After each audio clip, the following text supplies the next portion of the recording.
masuk aja ke ATM. Itu saldo udah 65 juta, Mang. Hitungan menit. Cuman modal rokok ibaratnya gitu loh. Saya bengong di dalam ATM tuh, bengong. Nggak salah tadi tuh aku lihat 2 juta. Ini kok bisa 65 juta ya?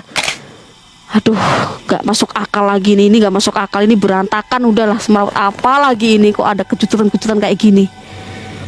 Saya pernah mencoba mutasi itu, tapi nggak ada nama pengirim. Taunya uang masuk aja. Saya pernah. Dan anehnya setelah 45 hari itu laporan hilang.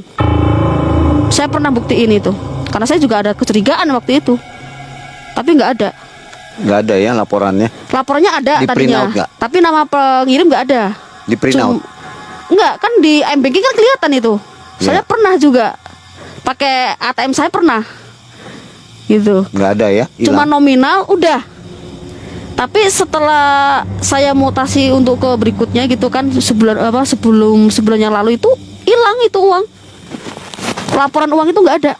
Uangnya sih ada. Uangnya kan udah kepake, Mang. Jadi ambil Tapi semua. laporannya hilang.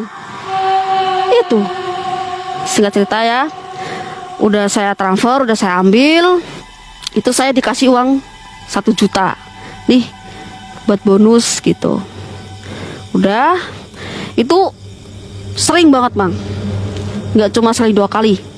Sering. Yang dia pergi sama anaknya kurang uang, saya disuruh ambil. Sering bikin lah kayak gitu, sampai 70 juta, 35, itu sering. Dengan metode yang sama, ATM dipegang, rokok udah.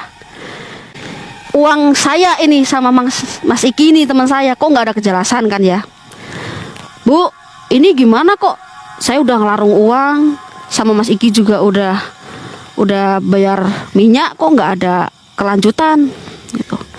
Ya itu nanti saya sudah tanya sama si makhluknya, si Mbah. Katanya belum saatnya, nanti nunggu malam ini gitu. Tapi dia nggak nyebutin malam apa. Nanti kan udah ada masanya, ada waktunya saya kasih tahu. Kamu tirakat dulu gitu kan. Terus saya dikenalin tuh sama Kiai, Mang. Sama si ibu itu. Dikenalin sama Kiai yang nggak jauh lah dari rumah si ibu ya, 1 jam lah antaranya itu di daerah Magetan, tapi sekarang udah almarhum. Itu saya dikenalin, si ibu cerita lah kalau si saya sama teman saya itu yang masih itu ada hajat, cuman ini kenapa kok belum gul-gul gitulah. Itu ada ndak solusi lain gitu. Di situ saya tambah bingung ya, Mang ya. Lah, kemarin si ibu bilangnya kan cuma minyak. Kenapa kok sekarang dia jadi curhat sama Kiai itu? Ada apa ini? Saya bingung di situ, Mang. Kok jadi semrawut gini ya? Kok nggak jelas gitu ya? Nah, malah saya sama Kiai itu disuruh puasa, Mang.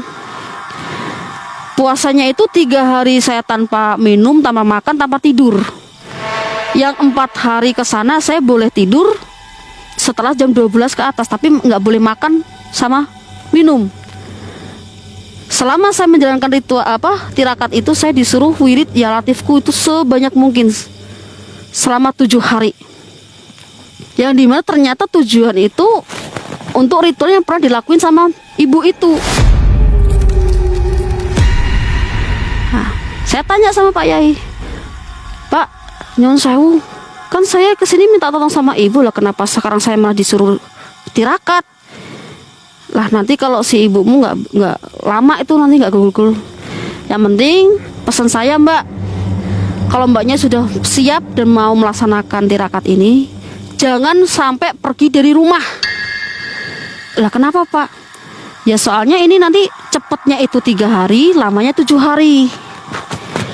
Maksudnya apa? Kamu dianterin uang, jangan kayak bos kamu dulu gitu.